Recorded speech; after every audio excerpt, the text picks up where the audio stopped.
Don't give in to hate. This is a dangerous time for you when you will be tempted by the dark side of the Force. If you choose the quick and easy path, as Vader did, you will become an agent of evil. The dark side. To Obi-Wan you listened, told you I did. Now, matters are worse. Yes, there is another. Our last hope.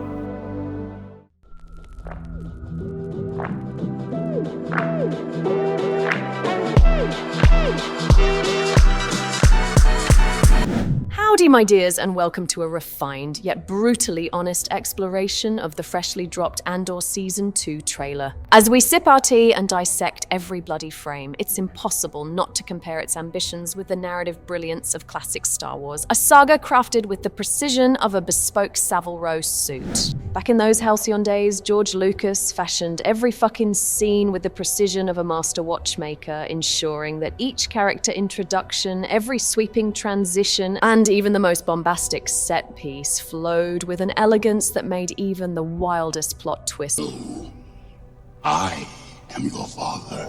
as comprehensible as the changing of the Queen's Guard. The originals were a masterclass in narrative clarity, leaving us with the satisfying notion that not a single fuck was wasted on needless confusion. Casting our minds back to that golden era, the original saga was built on a series of brilliant interconnected moments, a relay of ideas where droids introduced Leia, who then led us to Obi-Wan and on to the heroes and villains that defined a generation. I love you. I know.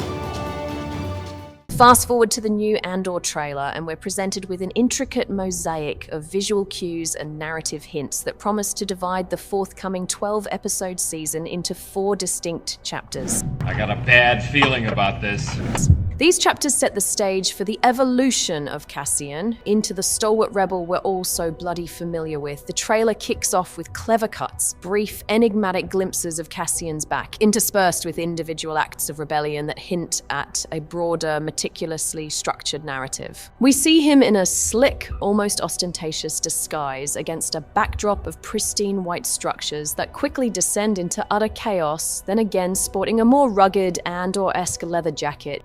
There's even a sequence in a claustrophobic, dingy corridor, culminating in a nonchalant execution of an Imperial Guard before the scene shifts to Cassian at the Massassi Temple on Yavin 4, unmistakably donning parts of his Rogue One costume. This not only reinforces his centrality to the forthcoming narrative arc, but also signals that we're hurtling toward those fateful days just before the birth of the unified Rebel Alliance. In one sequence, we hear Cassian's gravelly command, We're in a war.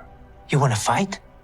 a moment that punctuates scenes of an agricultural world awash with crops under siege by stormtroopers and a daring theft of a prototype TIE fighter, a clear nod to TIE Avenger from that classic simulation game. This isn't just for show, it's a deliberate evocation of the high-speed, high-stakes dogfights and gut-punch action that have long been the bloody heart of Star Wars lore. Interwoven with these sequences are tantalizing glimpses of familiar faces and intriguing Easter eggs. Hello there. Saw Gerrera reappears, looking decidedly more in line with his Rogue One incarnation. Mon Mothma graces us in an elegant gown amidst the refined chaos of a lavish party. A likely first on-screen peek at her homeworld Chandrila, and Luthen Rael makes a fleeting, droll appearance as an antiquities dealer, leaving us to wonder what the fuck his eventual role in shaping the rebellion will be. There's also the promising setup of Cassian's growing alliances, notably his emerging partnership with Bix, whose transformation from a rescued operative into a full-blown rebel is hinted at with just the right amount of narrative cheek. As the trailer nears its frenetic conclusion, it masterfully weaves together an array of symbolic shots. We catch a grim, almost foreboding glimpse of X-Wings adorned with the distinctive black and white livery of Saw's partisans, a clear sign that his guerrilla faction is carving out its own radical path distinct from the broader rebel alliance. Not to be overlooked is the cameo of Ben Mendelsohn's Orson Krennic, whose presence, alongside politically charged scenes featuring Davos Skulden and Mon Mothma on Coruscant, signals that the Empire's machinations remain as intricate and as infuriating as ever. A nostalgic nod comes in the form of Cassian's ex-Imperial droid K2SO, promising that their delightfully dysfunctional dynamic will once again add a dash of irreverent humor, while a solitary, rather droll appearance by Cyril Khan in his formal attire adds a touch of ironic levity to an otherwise turbulent narrative. The trailer wraps with a rapid montage, Cassian being blasted about, Bix locked in hand-to-hand combat, even a brief appearance from Cyril's dear mum Edie, culminating in Saw Gerrera's rallying cry. You're here, you're right here, and you're ready to fight! Which perfectly encapsulates the raw, unbridled spirit of rebellion that this season seems determined to explore. Everything I did for the rebellion.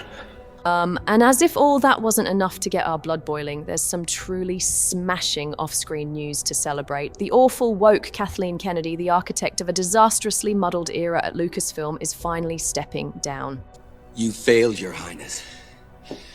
I am a Jedi, like my father before me.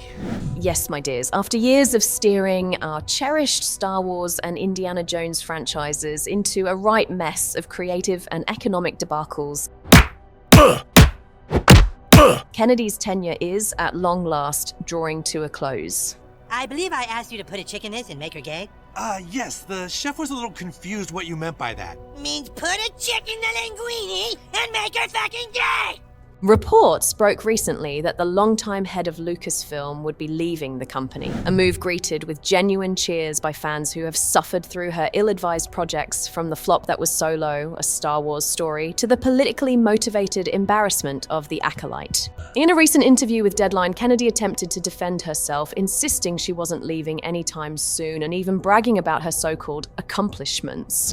But no shit. Her record speaks for itself, a legacy of overblown, half-baked ideas and a relentless insertion of woke bullshit that left the core of Star Wars in tatters. Watch out, because there are people out there who don't play by the rules, and if you're not careful, you're going to lose all your freedom. And at the same time, those people who may not play by the rules because they're selfish and greedy turn themselves into evil people who don't care about other people.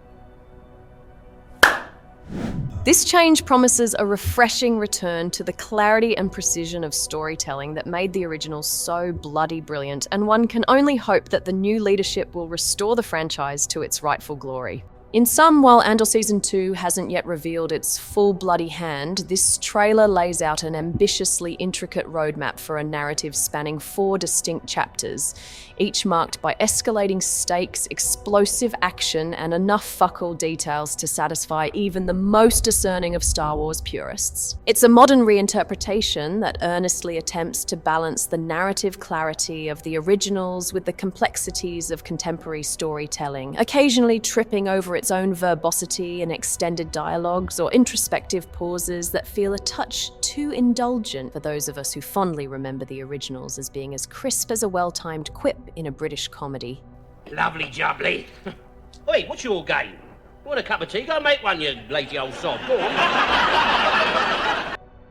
So, as we await the full series with bated breath and a healthy dose of skepticism, there's no denying that the trailer teases a rich tapestry of intrigue, rebellion, and explosive spectacle, a true homage to the storied legacy of Star Wars, served with all the irreverent charm and refined sass we so bloody well adore. Thank you for tuning in, everyone. Until next time, stay chic, stay tech-savvy, and most importantly, stay tuned for more exciting content here on Chick Tech Spotlight. And don't forget to like, subscribe, and hit that notification bell for more content coming your way real soon.